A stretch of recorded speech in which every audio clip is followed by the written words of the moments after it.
Conference की सी अपनियां उपलब्धियां दे बारे, सरकार दियां उपलब्धियां दे बारे। ते इस करके सारिਆਂ ਨੂੰ पता सी कि जेकर रिपोर्ट एक खारिज हुंदी है तो मैं इस्तीफा दे देवांगा। मैं जदों घट्टो घट 1 महीना पहला सारिਆਂ ਨੂੰ पता लग गया सी, मैनू भी पता लग गया सी। मैं 18 मार्च ਨੂੰ भी मिल के बेनती की सी कि रिपोर्ट ना खारिज करवाओ, मैनू हटाना है सरकारी आर्डर तो हटा दो। मैं ये भी कह दिता सी कि जेकर मैनू हटा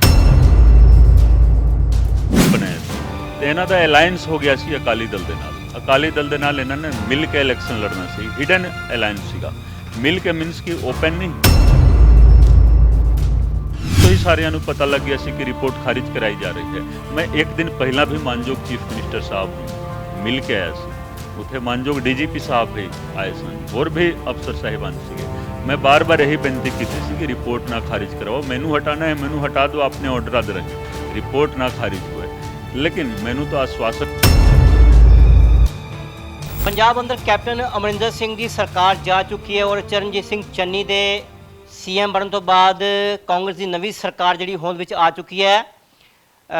कुंवर विजय प्रताप सिंह साडे नाल मौजूद ने, गलबात कर लैंदे आ क्योंकि लगातार जो कुंवर विजय प्रताप सिंह वालों अस्तीफा दिता गया था कांग्रेस अंदर कलेश जो लगातार वाधा विखाई दिता सीगा। गलबात कर लैंदे कुंवर विजय प्रताप सिंह नाल। कुंवर साहब की कहना चाहते हो जो कैप्टन अमरिंदर सिंह को अस्तीफा देना पिया उसके की मायने ने? देखो ये तो कैप्टन अमरिंदर सिंह साहब ਨੂੰ भी पता सी जिस दिन 9 अप्रैल ਨੂੰ ਕੋਟਕਪੂਰਾ ਗੋਲੀकांड ਦੇ ਵਿੱਚ रिपोर्ट खारिज की गई सी, ਉਸੇ दिन ਸਾਰਿਆਂ ਨੂੰ पता लग गई सी कि इस सरकार ने जाना ही जाना है।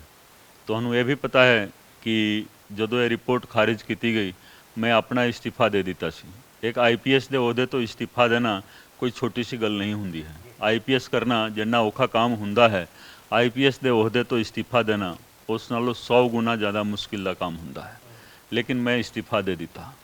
लेकिन इस कैप्टन अमरिंदर सिंह साहब ਨੂੰ भी पता सी, उदों के मुख मंत्री साहब ਨੂੰ पता सी कि मेरे इस्तीफे तो बाद सारा कुछ मतलब जो भी तुसी देख रहे हो जो कांग्रेस पार्टी के अंदर होया तो इसका अंजाम कांग्रेस सरकार के इस्तीफे तक जाऊगी, ये उन्होंने भी पता सी, मैनू भी पता सी कि जिस तरीके दे नाल इन्होंने किया। इसका कारण मैं तुहानू दसदा हाँ, ये बहुत पहला पता लग गया सी कि सरकार दे विच कुछ इस तरह के ग्रुप बन गए सीगे। वो ग्रुप चाहुंदा सी दोषियों की मदद करना, तो वो ग्रुप डोमीनेट कर गया इस सरकार दे विच। तो घट्टो घट 1 महीना पहला सारिਆਂ ਨੂੰ पता लग गया सी, मैनू भी पता लग गया सी। मैं 18 मार्च ਨੂੰ भी मिल के बेनती की सी कि रिपोर्ट ना खारिज करवाओ, मैनू हटाना है सरकारी आर्डर तो हटा दो। मैं ये भी कह दिता सी कि जेकर मैनू हटाया जाता है तो रिपोर्ट खारिज कराई जाती है कोर्ट का सहारा लेके, तो मैं नौकरी नहीं करनी है। ये 18 मार्च ਨੂੰ भी मैं ये दस दिता सी। 18 मार्च का डेट इस करके है कि उस दिन सरकार दे 4 साल पूरे होए सीगे। मानयोग चीफ मिनिस्टर साहब ने उस दिन प्रेस कॉन्फ्रेंस की सी अपनियां उपलब्धियां दे बारे, सरकार दियां उपलब्धियां दे बारे। तो इस करके सारिਆਂ ਨੂੰ पता सी कि जेकर रिपोर्ट एक खारिज हुंदी है तो मैं इस्तीफा दे देवांगा। मैं जदों इस्तीफा दे दिता तो उदों ये भी तकरीबन ये सारिਆਂ ਨੂੰ पता लग गया सी कि इस सरकार ਨੂੰ भी इस्तीफा देना पऊगा, क्योंकि ये छोटा मोटा केस नहीं है, ये पंजाब की होंद का सवाल है, पंजाब के एग्जिस्टेंस का सवाल है, पंजाबियत का सवाल है। ये सिर्फ ये नहीं है कि एक केस है तो केस दे विच तुसी बरी करवा दो। दोषी वड्डे ने, लेकिन दोषियों के खिलाफ जेकर सबूत आ गया, चलान अदालत दे विच दे दिता गया, बाकी सारे दोषियों को तलब कर लिया गया, वड्डे दोषियों को भी तलब करना सी अदालत ने, तो उदों एक पिछले दरवाजे तो मतलब इन्हों बरी कराउण का जो तरीका अपनाया गया, खास करके जो लीगल टीम सीगी पंजाब सरकार की, उन्हों का रवैया बहुत ही खराब सी। लेकिन वो तो उस इशारे ते काम कर रहे सीगे जो ग्रुप बन गए सीगे उस सरकार दे विच, जिन्हां दा अलायंस बन गया सी, एक हिडन अनएथिकल अलायंस बन गया सी दोषियों के नाल, जिस दे तहत ये सारा कुछ होया, जिसका आखिरी अंजाम सरकार के इस्तीफे तक गया। ਤੁਸੀਂ कह रहे हो भी कोई ग्रुप सीगा जिहड़ा कि कैप्टन अमरिंदर सिंह ते भी हावी सीगा और AG अतुल नंदा भी जिहड़े हो क्या कैप्टन अमरिंदर सिंह दी नहीं सुनते सीगे? देखो कैप्टन अमरिंदर सिंह बहुत ही स्ट्रोंग चीफ मिनिस्टर सीगे अपने टाइम दे, पूरे हिंदुस्तान दे विच सब तो स्ट्रोंग चीफ मिनिस्टर। देखो 28 और 2 केंद्र शासित प्रदेश, 30 चीफ मिनिस्टर होंदे ने, 30 चीफ मिनिस्टर इंडिया दे विच ने, ये सब तो स्ट्रोंग चीफ मिनिस्टर सीगे। ਲੇਕਿਨ ਇਹ ਦੇਖੋ ਇਹਨਾਂ ਦਾ ਜੋ ਆਰਡਰ ਹੁੰਦਾ ਸੀ ਉਹ ਇੱਕ ਦਿਨ ਦੇ ਵਿੱਚ ਬਦਲ ਜਾਂਦਾ ਸੀ ਤੇ ਲੇਕਿਨ ਜੋ ਕੋਟਰੀ ਬਣੀ ਹੋਈ ਸੀ, ਜੋ ਇੱਕ ਗਰੁੱਪ ਤਿਆਰ ਹੋ ਗਿਆ ਸੀ ਇਹਨਾਂ ਦੀ ਸਰਕਾਰ ਦੇ ਵਿੱਚ, ਜਿਸ ਦੇ ਵਿੱਚ ਕੁਝ ਮੰਤਰੀ ਵੀ ਸੀਗੇ, ਕੁਝ ਦੂਸਰੇ ਲੋਕ ਵੀ ਸੀਗੇ ਜੋ ਸਰਕਾਰ ਦਾ ਹਿੱਸਾ ਨਹੀਂ ਸੀਗੇ ਲੇਕਿਨ ਉਹ ਸਰਕਾਰ ਦੇ ਉੱਤੇ ਹਾਵੀ ਸੀਗੇ। ਇਹਨਾਂ ਨੇ ਇੱਕ ਗਰੁੱਪ ਬਣਾਇਆ ਸੀ ਤੇ ਇਹਨਾਂ ਦਾ ਅਲਾਈਅੰਸ ਹੋ ਗਿਆ ਸੀ ਅਕਾਲੀ ਦਲ ਦੇ ਨਾਲ। ਅਕਾਲੀ ਦਲ ਦੇ ਨਾਲ ਇਹਨਾਂ ਨੇ ਮਿਲ ਕੇ ਇਲੈਕਸ਼ਨ ਲੜਨਾ ਸੀ। ਹਿਡਨ ਅਲਾਈਅੰਸ ਸੀਗਾ। ਮਿਲ ਕੇ ਮੀਨਸ ਕਿ ਓਪਨ ਨਹੀਂ, ਇਹ ਹਿਡਨ ਅਲਾਈਅੰਸ ਸੀਗਾ। ਮੈਂ ਉਸ ਦਾ ਕਿਆ ਕੈਪਟਨ ਅਮਰਿੰਦਰ ਸਿੰਘ ਨੂੰ ਵੀ ਨਹੀਂ ਸੀ ਪਤਾ ਸੀਗਾ ਵੀ ਇਹ ਹਿਡਨ ਅਲਾਈਅੰਸ ਹੋ ਗਿਆ ਅੰਦਰੋਂ ਅੰਦਰੀ ਔਰ ਉਹਨਾਂ ਨੂੰ ਕਿਤੇ ਨਾ ਕਿਤੇ ਅਸਤੀਫਾ ਦੇਣ ਲਈ ਮਜਬੂਰ ਕੀਤਾ ਜਾ ਸਕਦਾ? ਇਹ ਸਾਰਾ ਕੁਝ ਉਹਨਾਂ ਨੂੰ ਵੀ ਪਤਾ ਸੀ ਲੇਕਿਨ ਜੋ ਮੇਰੇ ਨਾਲ ਗੱਲ ਹੁੰਦੀ ਸੀ ਜਦੋਂ, ਕਿਉਂਕਿ ਮੈਂ ਆਫੀਸ਼ੀਅਲ ਮੀਟਿੰਗ ਕਰਦਾ ਸੀ, ਜਦੋਂ ਆਫੀਸ਼ੀਅਲ ਮੀਟਿੰਗ ਹੁੰਦੀ ਸੀ ਸਰਕਾਰ ਦੇ ਅਫਸਰ ਵੀ ਉਹਦੇ ਵਿੱਚ ਸੀਨੀਅਰ ਅਫਸਰ ਹੁੰਦੇ ਸੀਗੇ। ਮੀਟਿੰਗ ਦੇ ਵਿੱਚ ਜੋ ਫੈਸਲਾ ਹੁੰਦਾ ਸੀ ਅਗਲੇ ਦਿਨ ਉਹ ਫੈਸਲਾ ਬਦਲ ਜਾਂਦਾ ਸੀ। ਤੇ ਤੁਸੀਂ ਨਹੀਂ ਮਤਲਬ ਦੇਖੋ ਕਿ ਕਿਸ ਤਰੀਕੇ ਦੇ ਨਾਲ ਇਹ ਹੁੰਦਾ ਸੀ। ਮੰਨ ਲਓ ਕੋਈ ਫੈਸਲਾ 24 ਘੰਟੇ ਦੇ ਅੰਦਰ ਅੰਦਰ ਬਦਲ ਜਾਂਦਾ ਹੈ, ਇਸ ਦਾ ਮਤਲਬ ਕਿ ਕੋਈ ਨਾ ਕੋਈ ਗਰੁੱਪ ਹਾਵੀ ਹੈ। ਤਾਂ ਉਹ ਗਰੁੱਪ ਸਾਰਿਆਂ ਦੇ ਸਾਹਮਣੇ ਸੀਗਾ ਤਾਂ ਉਸ ਦਾ ਅੰਜਾਮ ਵੀ ਸਾਰਿਆਂ ਨੂੰ ਪਤਾ ਸੀਗਾ। ਤੇ ਮਾਨਯੋਗ ਚੀਫ ਮਿਨਿਸਟਰ ਸਾਹਿਬ ਨੂੰ ਤਾਂ ਬਖੂਬੀ ਪਤਾ ਸੀਗਾ ਕਿ ਕੁਝ ਨਾ ਕੁਝ ਹੋਗਾ। ਤੇ ਜਦੋਂ ਰਿਪੋਰਟ ਖਾਰਿਜ ਕੀਤੀ ਗਈ ਉਸ ਦਿਨ ਤੋਂ ਮੈਂ ਕਿਹਾ ਕਿ ਮੈਂ ਨੌਕਰੀ ਨਹੀਂ ਕਰਨੀ ਹੈ, ਆਪਣਾ ਇਸਤੀਫਾ ਦਿੱਤਾ। ਤੁਸੀਂ ਦੇਖੋ ਉਸੇ ਦਿਨ ਤੋਂ ਕਲੇਸ਼ ਸ਼ੁਰੂ ਹੋ ਗਿਆ। ਪਹਿਲਾਂ ਪ੍ਰਿੰਸੀਪਲ ਚੀਫ ਐਡਵਾਈਜ਼ਰ ਨੇ ਇਸਤੀਫਾ ਦਿੱਤਾ, ਫਿਰ ਦੇਖੋ ਪ੍ਰਧਾਨਗੀ ਗਈ, ਜੋ ਪ੍ਰਧਾਨ ਸੀਗੇ ਕਾਂਗਰਸ ਪਾਰਟੀ ਦੇ। ਦਿੱਲੀ ਦੇ ਵਿੱਚ 2 ਮਹੀਨੇ ਤੱਕ ਦੇਖੋ ਸ਼ਕਤੀ ਪ੍ਰਦਰਸ਼ਨ ਹੁੰਦਾ ਰਿਹਾ। ਹਾਈ ਕਮਾਂਡ ਦੇ ਕੋਲ ਸਾਰਾ ਪਾਵਰ ਚਲਾ ਗਿਆ। ਹਾਈ ਕਮਾਂਡ ਆਪਣੇ ਹਿਸਾਬ ਦੇ ਨਾਲ ਸਾਰਾ ਕੁਝ ਕਰਦਾ ਗਿਆ। ਪੰਜਾਬ ਸਰਕਾਰ ਹੀ ਦਿੱਲੀ ਦੇ ਵਿੱਚ ਚਲੀ ਗਈ ਸੀਗੀ ਤੇ ਅਖੀਰ ਦੇ ਵਿੱਚ ਇਸ ਸਰਕਾਰ ਨੂੰ ਜਾਣਾ ਪਿਆ ਤੇ ਇਸ ਦੀ ਬੁਨਿਆਦ ਤਾਂ 9 ਅਪ੍ਰੈਲ ਨੂੰ ਹੀ ਰੱਖ ਦਿੱਤੀ ਗਈ ਸੀ। 2002 ਤੋਂ ਲੈ ਕੇ 2007 ਤੱਕ ਕੈਪਟਨ ਅਮਰਿੰਦਰ ਸਿੰਘ ਪੰਜਾਬ ਦੇ ਮੁੱਖ ਮੰਤਰੀ ਰਹੇ ਨੇ। ਉਸ ਟੈਨਿਓਰ ਵਿੱਚ ਤੇ ਇਸ ਟੈਨਿਓਰ ਵਿੱਚ ਕਿੰਨਾ ਕੁ ਫਰਕ ਸਮਝਦੇ ਹੋ? ਕਿਆ ਏਜ ਕਿਤੇ ਮਾਇਨੇ ਰੱਖਦੀ ਵੀ ਏਜ ਹੋ ਗਏ, ਜ਼ਿਆਦਾ ਏਜ ਹੋ ਗਏ ਤਾਂ ਕਰਕੇ ਇਹਨੇ ਵਧੀਆ ਫੈਸਲੇ ਨਹੀਂ ਲੈ ਸਕੇ?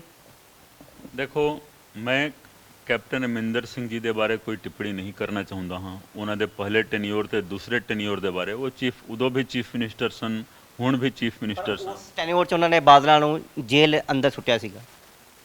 ਇਸ ਬਾਰੇ ਦੇਖੋ ਗੱਲ ਹੁੰਦੀ ਹੈ, ਇਹ ਤਾਂ ਅਸੀਂ ਕੇਸ ਦੀ ਗੱਲ ਕਰ ਰਹੇ ਹਾਂ। ਅਸੀਂ ਬਰਗਾੜੀ ਬਹਬਲ ਕਲਾਂ ਕੋਟਕਪੂਰਾ ਕੇਸ ਦੀ ਗੱਲ ਕਰ ਰਹੇ ਹਾਂ। ਉਸੇ ਕੇਸ ਵਿੱਚ ਤੁਸੀਂ ਕਹਿ ਰਹੇ ਹੋ ਵੀ ਇੱਕ ਪਰਿਵਾਰ ਜ਼ਿੰਮੇਵਾਰ ਹੈ, ਬਾਦਲ ਪਰਿਵਾਰ ਜ਼ਿੰਮੇਵਾਰ ਆ, ਪਰ ਐਦ ਕੀ ਕੈਪਟਨ ਅਮਰਿੰਦਰ ਸਿੰਘ ਬਾਦਲ ਪਰਿਵਾਰ ਨੂੰ ਇਸ ਕੇਸ ਵਿੱਚ ਜੇਲ੍ਹ ਦੇ ਅੰਦਰ ਸੁੱਟਣ ਵਿੱਚ ਨਾਕਾਮ ਰਹੇ ਨੇ। ਦੇਖੋ 2019 ਦਾ ਪਾਰਲੀਮੈਂਟ ਇਲੈਕਸ਼ਨ ਤੁਸੀਂ ਦੇਖੋਗੇ ਤਾਂ ਉਸ ਦੇ ਵਿੱਚ ਬਰਗਾੜੀ ਕੋਟਕਪੂਰਾ ਬਹਬਲ ਕਲਾਂ ਕੁੰਵਰ ਵਿਜੇ ਪ੍ਰਤਾਪ, ਇਹੀ ਨਾਰਾ ਸੀਗਾ ਸਾਰਿਆਂ ਦਾ। ਇਲੈਕਸ਼ਨ ਦਾ ਇਸ਼ੂ ਹੀ ਪਾਰਲੀਮੈਂਟ ਇਲੈਕਸ਼ਨ ਦੇ ਵਿੱਚ ਇਹੀ ਸੀਗਾ, ਠੀਕ ਹੈ। ਤੇ ਇਹ ਪੋਲੀਟੀਕਲ ਮਤਲਬ ਮਾਈਲੇਜ ਦਿੱਤਾ ਗਿਆ ਕਾਂਗਰਸ ਪਾਰਟੀ ਵੱਲੋਂ। ਇਹ 8 ਸੀਟਾਂ ਇਹਨਾਂ ਨੂੰ ਆਈਆਂ ਤੇ ਮੁੱਦਾ ਹੀ ਇਹੀ ਰੱਖਿਆ ਸੀ ਇਹਨਾਂ ਨੇ। ਲੇਕਿਨ ਜਦੋਂ ਚਲਾਨ ਹੋ ਗਿਆ ਤੇ ਪਰਿਵਾਰ ਦੇ ਖਿਲਾਫ ਜਦੋਂ ਸਬੂਤ ਸਾਹਮਣੇ ਆ ਗਏ ਤੇ ਉਸ ਤੋਂ ਬਾਅਦ ਇਹ ਸਾਰਾ ਕਾਂਡ ਹੋਇਆ। ਜਦੋਂ ਅਲਾਈਅੰਸ ਬਣਿਆ ਇਹਨਾਂ ਦਾ ਜੋ ਕਾਂਗਰਸ ਪਾਰਟੀ ਹੈ, ਤਾਂ ਹੀ ਮੈਂ ਬਾਰ-ਬਾਰ ਇਹੀ ਕਹਿੰਦਾ ਹਾਂ ਅਕਾਲੀ ਕਾਂਗਰਸ, ਇੱਕ ਅਕਾਲੀ ਕਾਂਗਰਸ ਬਣ ਗਿਆ। ਕਾਂਗਰਸ ਪਾਰਟੀ ਦੇ ਅੰਦਰ ਇੱਕ ਅਕਾਲੀ ਕਾਂਗਰਸ ਬਣ ਗਿਆ ਜੋ ਹਿਡਨ ਅਲਾਈਅੰਸ ਹੋਇਆ। ਉਸ ਅਲਾਈਅੰਸ ਦੇ ਤਹਿਤ ਰਿਪੋਰਟ ਖਾਰਿਜ ਕਰਾਈ ਗਈ ਸੀ ਤੇ ਬਹੁਤ ਪਹਿਲਾਂ ਤੋਂ ਹੀ ਸਾਰਿਆਂ ਨੂੰ ਪਤਾ ਲੱਗ ਗਿਆ ਸੀ ਕਿ ਰਿਪੋਰਟ ਖਾਰਿਜ ਕਰਾਈ ਜਾ ਰਹੀ ਹੈ। ਮੈਂ ਇੱਕ ਦਿਨ ਪਹਿਲਾਂ ਵੀ ਮਾਨਯੋਗ ਚੀਫ ਮਿਨਿਸਟਰ ਸਾਹਿਬ ਨੂੰ ਮਿਲ ਕੇ ਆਇਆ ਸੀ। ਉੱਥੇ ਮਾਨਯੋਗ ਡੀਜੀਪੀ ਸਾਹਿਬ ਵੀ ਆਏ ਸਨ, ਹੋਰ ਵੀ ਅਫਸਰ ਸਾਹਿਬਾਨ ਸੀਗੇ। ਮੈਂ ਬਾਰ-ਬਾਰ ਇਹੀ ਬੇਨਤੀ ਕੀਤੀ ਸੀ ਕਿ ਰਿਪੋਰਟ ਨਾ ਖਾਰਿਜ ਕਰਵਾਓ, ਮੈਨੂੰ ਹਟਾਣਾ ਹੈ ਮੈਨੂੰ ਹਟਾ ਦਿਓ ਆਪਣੇ ਆਰਡਰਾਂ ਦੇ ਰਾਹੀਂ, ਰਿਪੋਰਟ ਨਾ ਖਾਰਿਜ ਹੋਵੇ। ਲੇਕਿਨ ਮੈਨੂੰ ਤਾਂ ਆਸ਼ਵਾਸਨ ਮਿਲਦਾ ਗਿਆ, ਮੈਂ ਉਸ ਆਸ਼ਵਾਸਨ ਤੇ ਵਿਸ਼ਵਾਸ ਕਰਦਾ ਗਿਆ। ਲੇਕਿਨ ਮਾਨਯੋਗ ਸੀਐਮ ਸਾਹਿਬ ਦੇ ਜੇਕਰ ਆਰਡਰ ਉਹਨਾਂ ਉਸਦੇ ਆਰਡਰਾਂ ਦੀ ਕੰਪਲਾਇੰਸ ਨਹੀਂ ਹੁੰਦੀ ਹੈ ਤਾਂ ਮੰਨ ਕੇ ਚਲੋ ਕਿ ਜੋ ਕੋਟਰੀ ਆਸ-ਪਾਸ ਹੈ ਉਹ ਜ਼ਿਆਦਾ ਹਾਵੀ ਹੈ। ਉਹਨਾਂ ਦੇ ਆਰਡਰ ਨੇ ਤਾਂ ਉਹ ਅਨਆਫੀਸ਼ੀਅਲ ਜਿਹੜੀ ਕੋਟਰੀ ਹੁੰਦੀ ਹੈ ਨਾ, ਉਸ ਦਾ ਜ਼ਿਆਦਾ ਪ੍ਰਭਾਵ ਸੀਗਾ। ਇਸ ਕਰਕੇ ਸਰਕਾਰ ਨੂੰ ਜਾਣਾ ਪਿਆ।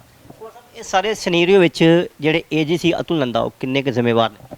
ਦੇਖੋ ਤੁਹਾਨੂੰ ਵੀ ਪਤਾ ਹੈ ਕਿ 9 ਤਾਰੀਖ ਨੂੰ ਜਦੋਂ ਇਹ ਰਿਪੋਰਟ ਖਾਰਿਜ ਹੋਈ ਸੀ, ਮੈਂ 8 ਤਾਰੀਖ ਨੂੰ ਬੇਨਤੀ ਕੀਤੀ ਸੀ ਮਾਨਯੋਗ ਚੀਫ ਮਿਨਿਸਟਰ ਸਾਹਿਬ ਨੂੰ ਕਿ ਮੈਡੀਕਲ ਲੀਵ ਤੇ ਚਲੇ ਗਏ ਨੇ ਮਾਨਯੋਗ ਐਡਵੋਕੇਟ ਜਨਰਲ ਸਾਹਿਬ।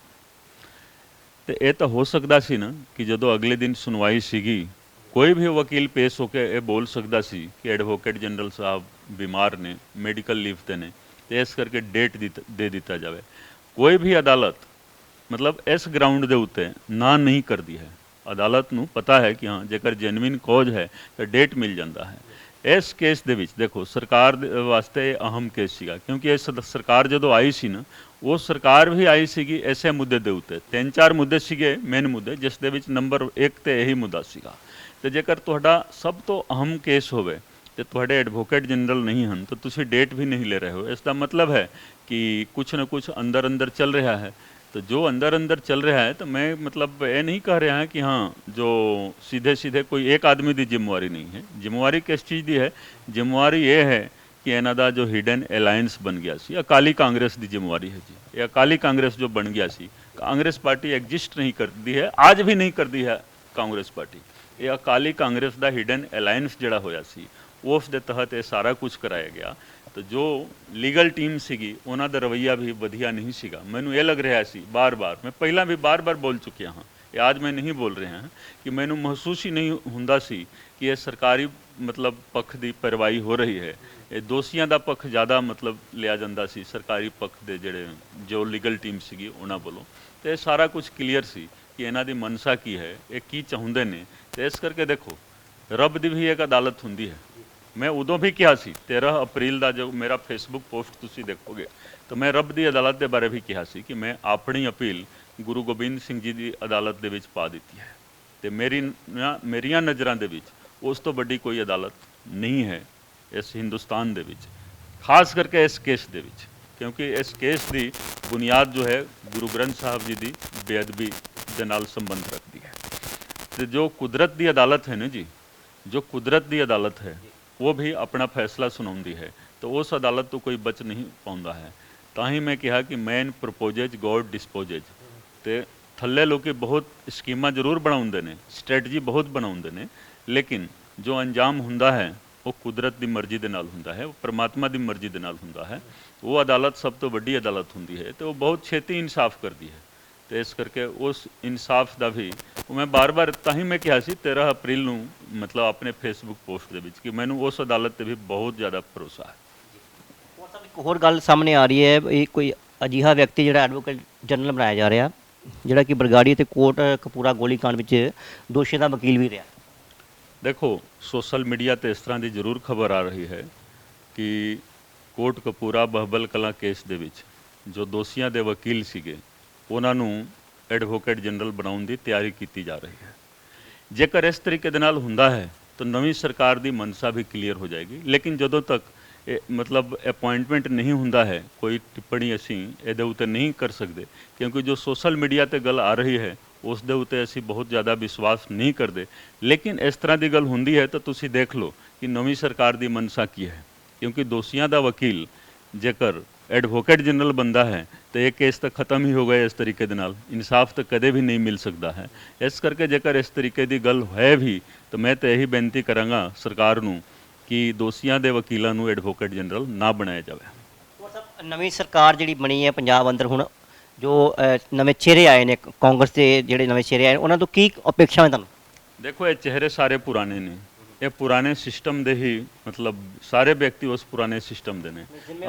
देखो जिम्मेवारियां बदल गई, लेकिन असी बहुत कुछ उम्मीद नहीं करते इस सरकार तो। असी देखना यह है कि जो अलायंस सीगा वो अलायंस टूटता है कि वो अलायंस उस तरीके दे नाल रहिंदा है। जो अकाली दल दे नाल इन्हां दा अलायंस बन गया सी परिवार दे नाल। सरदार नवजोत सिंह सिद्धू जो प्रधान बने ने ये 75-25 की गल करते सी, मैं 50-50 की गल करता सी, ठीक है कि नहीं? तो ये देखना है कि ये 75-25 का हिसाब किताब रहिंदा है कि नहीं। मेरिया नज़रां दे विच 50-50 सीगा, तो आउण वाला समा दसूगा कि ये 75-25 जां 50-50 इहदा की हुंदा है। मैं तो यही मतलब विश्वास करदा हाँ, तो मैं बेनती भी करांगा तो अपेक्षा भी करांगा, उम्मीद भी करांगा इस सरकार तो कि यह 50-50 वाला शासन खत्म होवे। साडे संविधान दे विच इस तरीके का कोई भी सिस्टम नहीं है, डेमोक्रेसी दे विच इस तरीके का कोई सिस्टम नहीं है जिस दे विच जनता नूं गुमराह किया जाए। आम जनता नूं गुमराह करा के सिर्फ सरकार बनाउण ते मतलब गल चली जाती है। तो असी हर चीज़ ते नज़र रखे हुए हाँ, तो हर चीज़ का असी माकूल जवाब देवांगे। समा आउण दो, समा ते तुहानूं हर चीज़ दसदे जावांगे। ਤੁਸੀਂ ਕਿਹਾ ਸੀ ਨਵਜੋਤ ਸਿੰਘ ਸਿੱਧੂ ਮੇਰੇ ਵੱਡੇ ਭਰਾ ਵਰਗੇ ਨੇ, ਜਦੋਂ ਨਵਜੋਤ ਸਿੰਘ ਸਿੱਧੂ ਨੂੰ ਕਮਾਨ ਦਿੱਤੀ ਗਈ ਪੰਜਾਬ ਪ੍ਰਦੇਸ਼ ਕਾਂਗਰਸ ਕਮੇਟੀ ਦੇ ਪ੍ਰਧਾਨ ਦੀ, ਕੀ ਸਮਝਦੇ ਹੋ ਪੰਜਾਬ ਅੰਦਰ ਕਾਂਗਰਸ ਮਜ਼ਬੂਤ ਹੋਈ ਹੈ? देखो गल तो कांग्रेस की नहीं है, गल सरकार की होंगी है। ਜੋ ਸਰਕਾਰ ਦੀ ਕਾਰਗੁਜ਼ਾਰੀ ਹੈ ਉਸ ਦੇ ਨਾਲ ਸਾਰਾ ਕੁਝ ਡਿਸਾਈਡ ਹੁੰਦਾ ਹੈ। ਤੇ ਸਰਕਾਰ ਦੀ ਜਿਹੜੀ ਕਾਰਗੁਜ਼ਾਰੀ ਹੈ, ਮੈਂ ਤਾਂ ਇਹ ਵੇਖਦਾ ਹਾਂ ਕਿ ਹੌਲੀ ਹੌਲੀ ਉਹਦੇ ਵਿੱਚ ਕਾਫੀ ਜ਼ਿਆਦਾ ਗਿਰਾਵਟ ਹੀ ਆਈ ਹੈ। ਕੋਈ ਬਹੁਤ ਜ਼ਿਆਦਾ ਸੁਧਾਰ ਨਹੀਂ ਹੋਇਆ ਸੀ, ਕਿਉਂਕਿ ਇਹਨਾਂ ਦਾ ਜਿਹੜਾ ਅੰਦਰਲਾ ਕਲਹ ਸੀਗਾ ਪਾਰਟੀ ਦੇ ਵਿੱਚ, ਜੋ 2-3 ਗਰੁੱਪ ਜੋ ਬਣੇ ਹੋਏ ਸੀਗੇ, 2 ਹੀ ਗਰੁੱਪ ਨਹੀਂ, ਮਤਲਬ ਤੁਸੀਂ ਦੇਖੋਗੇ 3-4 ਗਰੁੱਪ ਬਣੇ ਹੋਏ ਸੀਗੇ। ਚਾਚਾ ਭਤੀਜਾ ਅਲੱਗ ਇੱਕ ਗਰੁੱਪ ਕਿਹਾ ਜਾਂਦਾ ਸੀ, ਜਿਨ੍ਹਾਂ ਦਾ ਜੀਜਾ ਸਾਲਾ ਦੇ ਨਾਲ ਸਾਂਝ ਸੀ। ਇਹ ਕਈ ਤਰ੍ਹਾਂ ਦੇ ਜੋ ਸਾਡੇ ਸੰਵਿਧਾਨ ਦੇ ਵਿੱਚ ਜਿਸ ਤਰ੍ਹਾਂ ਦੀ ਸ਼ਬਦਾਵਲੀ ਨਹੀਂ ਹੁੰਦੀ ਹੈ, ਤੇ ਸਰਕਾਰਾਂ ਦੇ ਵਿੱਚ ਉਹ ਸਾਰੇ ਮਤਲਬ ਇਕੁਏਸ਼ਨ, ਉਹ ਸਮੀਕਰਨ ਆ ਜਾਂਦੇ ਨੇ। ਇਸ ਕਰਕੇ ਮੈਂ ਨਹੀਂ ਵੇਖਦਾ ਹਾਂ ਕਿ ਹਾਂ ਸਰਦਾਰ ਨਵਜੋਤ ਸਿੰਘ ਸਿੱਧੂ ਦੇ ਪ੍ਰਧਾਨ ਬਣਨ ਤੋਂ ਬਾਅਦ ਕੋਈ ਜ਼ਿਆਦਾ ਫਰਕ ਆਇਆ, ਕਿਉਂਕਿ ਇੱਕ ਪਾਰਟੀ ਦਾ ਪ੍ਰਧਾਨ ਹੋਵੇ, ਜਿਸ ਪਾਰਟੀ ਦੀ ਸਰਕਾਰ ਹੋਵੇ, ਉਸ ਪਾਰਟੀ ਦਾ ਪ੍ਰਧਾਨ ਹੋਵੇ, ਤਾਂ ਉਸ ਪ੍ਰਧਾਨ ਨੂੰ ਆਪਣੇ ਚੀਫ ਮਿਨਿਸਟਰ ਨੂੰ ਚਿੱਠੀ ਲਿਖਣੀ ਪਵੇ ਕਿ ਤੁਸੀਂ ਆਹ ਕਰ ਦਿਓ ਜੀ, ਆਹ ਕਰ ਦਿਓ ਜੀ, ਤੇ ਉਹ ਚਿੱਠੀ ਤੁਸੀਂ ਸੋਸ਼ਲ ਮੀਡੀਆ ਤੇ ਦੇ ਰਹੇ ਹੋ, ਮੀਡੀਆ ਦੇ ਵਿੱਚ ਦੇ ਰਹੇ ਹੋ। ਜੇਕਰ ਤੁਹਾਡੀ ਸਰਕਾਰ ਹੈ, ਤੁਸੀਂ ਆਰਡਰ ਕਰੋ, ਸਿੱਧੇ ਆਰਡਰ ਕਰੋ। ਤੇ ਸਰਕਾਰ ਦਾ ਜੋ ਮੈਨੀਫੈਸਟੋ ਹੈ, ਜੋ ਪਾਰਟੀ ਦਾ ਮੈਨੀਫੈਸਟੋ ਹੈ, ਸਰਕਾਰ ਦਾ ਕੰਮ ਹੈ ਉਸ ਮੈਨੀਫੈਸਟੋ ਨੂੰ ਲਾਗੂ ਕਰਨਾ। ਤੇ ਜੇਕਰ ਸਰਕਾਰ ਦਾ ਮਤਲਬ ਸਰਕਾਰ ਦੀ ਮਨਸਾ ਠੀਕ ਹੋਵੇ, ਤਾਂ ਦੇਖੋ ਪ੍ਰਧਾਨ ਨੂੰ, ਪਾਰਟੀ ਦੇ ਪ੍ਰਧਾਨ ਨੂੰ, ਚੀਫ ਮਿਨਿਸਟਰ ਨੂੰ ਚਿੱਠੀ ਲਿਖਣ ਦੀ ਲੋੜ ਨਹੀਂ ਹੋਣੀ ਚਾਹੀਦੀ ਹੈ। ਤੇ ਇਹ ਸਨ ਕੁੰਵਰ ਵਿਜੇ ਪ੍ਰਤਾਪ ਸਿੰਘ, ਜਿਨ੍ਹਾਂ ਵੱਲੋਂ ਬੇਬਾਕੀ ਨਾਲ ਗੱਲਬਾਤ ਕੀਤੀ ਗਈ ਹੈ, ਕਿਉਂਕਿ ਭਾਵੇਂ ਪੰਜਾਬ ਅੰਦਰ ਸਰਕਾਰ ਦੇ ਚਿਹਰੇ ਤੇ ਬਦਲ ਗਏ ਨੇ, ਸੀਐਮ ਦਾ ਚਿਹਰਾ ਬਦਲ ਗਿਆ ਹੈ, ਪਰ ਉਹਨਾਂ ਨੂੰ ਹੁਣ ਵੀ ਆਸ ਨਹੀਂ ਹੈ ਵੀ ਸ਼ਾਇਦ ਕੋਈ ਕੋਟਕਪੂਰਾ ਗੋਲੀकांड ਵਿੱਚ ਦੋਸ਼ੀਆਂ ਨੂੰ ਸਜ਼ਾ ਮਿਲ ਸਕੇ, ਕਿਉਂਕਿ ਬਾਰ-ਬਾਰ ਇੱਕੋ ਗੱਲ ਦੁਹਰਾਉਂਦੇ ਨੇ, 2 ਪਰਿਵਾਰਾਂ ਦੀ ਆਪਸੀ ਜਿਹੜੀ ਉਹ ਸਾਂਝ ਹੈ, ਜਿਸ ਕਰਕੇ ਇਸ ਮਾਮਲੇ ਵਿੱਚ ਦੋਸ਼ੀਆਂ ਦੇ ਖਿਲਾਫ ਕੋਈ ਵੀ ਕਾਰਵਾਈ ਜਿਹੜੀ ਉਹ ਨਹੀਂ ਕੀਤੀ ਜਾ ਰਹੀ। ਦੂਜੇ ਪਾਸੇ ਉਹਨਾਂ ਨੇ ਆਖਿਆ ਵੀ ਜਦੋਂ ਦੇ ਨਵਜੋਤ ਸਿੰਘ ਸਿੱਧੂ ਪੰਜਾਬ ਪ੍ਰਦੇਸ਼ ਕਾਂਗਰਸ ਕਮੇਟੀ ਦੇ ਪ੍ਰਧਾਨ ਬਣੇ ਨੇ, ਉਸ ਤੋਂ ਬਾਅਦ ਵੀ ਕੋਈ ਵੀ ਸੰਗਠਨ ਵਿੱਚ ਮਜ਼ਬੂਤੀ ਵੇਖਣ ਨੂੰ नहीं मिल रही है। Camera person Mukesh Bawana, Sikandar Pasricha, Dainik Savera TV, Amritsar. Elisha Begum ਇੱਕ ਔਰਤ ਦਾ ਦੁੱਖ ਇੱਕ ਔਰਤ ਹੀ ਸਮਝ ਸਕਦੀ ਹੈ। ਰੂਹਾਨੀ ਅਤੇ ਕਾਲੀ ਸ਼ਕਤੀਆਂ ਦੀ ਮਾਲਕਨ, ਦੁਨੀਆ ਦਾ ਸਭ ਤੋਂ ਚਮਤਕਾਰੀ ਇਲਮ ਮੇਰੇ ਕੋਲ ਹੈ, ਮੇਰੇ ਕੀਤੇ ਨੂੰ ਕੋਈ ਕੱਟ ਨਹੀਂ ਸਕਦਾ। ਕਾਲਾ ਇਲਮ ਕਰਨਾ ਅਤੇ ਤੋੜਨਾ ਹਰ ਇੱਕ ਦੇ ਵੱਸ ਦੀ ਗੱਲ ਨਹੀਂ। ਪਰੇਸ਼ਾਨੀ ਜਿਵੇਂ ਲਵ ਮੈਰਿਜ, ਪਤੀ ਪਤਨੀ ਚ ਝਗੜਾ, ਸੌਤਨ ਦੁਸ਼ਮਣ ਤੋਂ ਛੁਟਕਾਰਾ, ਤਲਾਕ ਕੇਸ, ਬੁਰੇ ਸੁਪਨੇ, ਵਿਦੇਸ਼ ਯਾਤਰਾ, ਬੁਰੀ ਸੰਗਤ ਜਾਂ ਨਸ਼ਾ ਛੁਡਾਉਣਾ, ਬਿਮਾਰੀ ਚ ਦਵਾ ਨਾ ਲੱਗਣਾ। ਵਸ਼ੀਕਰਨ ਇੱਕ ਸੱਚਾਈ ਹੈ, ਵਸ਼ੀਕਰਨ ਕਰਵਾਓ, ਮਨ ਚਾਹਾ ਪਿਆਰ ਪਾਓ। ਕੀ ਤੁਹਾਡੀ ਕਿਸਮਤ ਚ ਲੋਟਰੀ ਦਾ ਯੋਗ ਹੈ ਜਾਂ ਨਹੀਂ? ਸੱਚਾਈ ਜਾਣੋ। ਲੋਟਰੀ ਨੰਬਰ ਪਾਓ, ਭਾਵੇਂ 649 ਹੋਵੇ ਜਾਂ ਲੋਟੋ ਮੈਕਸ। 11 ਘੰਟੇ ਚ ਕਰਵਾਓ ਹਰ ਪਰੇਸ਼ਾਨੀ ਦਾ ਹੱਲ ਘਰ ਬੈਠੇ। ਅਸ਼ਟਾਮ ਪੇਪਰ ਤੇ ਲਿਖ ਕੇ ਲਵੋ ਕੰਮ ਦੀ ਗਾਰੰਟੀ। ਜਾਂ ਕਹਿਣੇ ਤੋਂ ਬਾਹਰ तुरंत संपर्क करो, ਤੁਹਾਡੀ ਹਰ ਗੱਲ ਗੁਪਤ ਰੱਖੀ ਜਾਵੇਗੀ। ਅਲੀਸ਼ਾ ਬੇਗਮ। वर्ल्ड फेमस बाबा सलीम खान 21 बार गोल्ड मेडलिस्ट। सारियां थावां तो निराश अते मायूस होने वाले एक बार फोन जरूर करो, जिवें चाहोगे उवें होएगा। It's my promise, immediately result, open challenge. Ilma दे माहिर A to Z समस्यावां दा फोन ते घर बैठे करवाओ हल। वशीकरण अते मुठ करनी, लव मैरिज, सौतन अते दुश्मन तो छुटकारा, पक्का काम पक्का हल, 101% दी गारंटी, अष्टाम पेपर समेत। सब तो पहला काम करन दा वादा, नौकरी, प्रमोशन, कारोबार च परेशानी, घर च झगड़ा, कोर्ट केस, तलाक, प्रॉपर्टी झगड़ा, पति पत्नी च अनबन, जादू टोना, मनमोहनी वशीकरण करवाओ ਜਾਂ तुड़वाओ, रुस्से नूं मनाउणा। ਹੁਣੇ ਕਾਲ ਕਰੋ ਬਾਬਾ ਸਲੀਮ ਖਾਨ 98 199 37 467।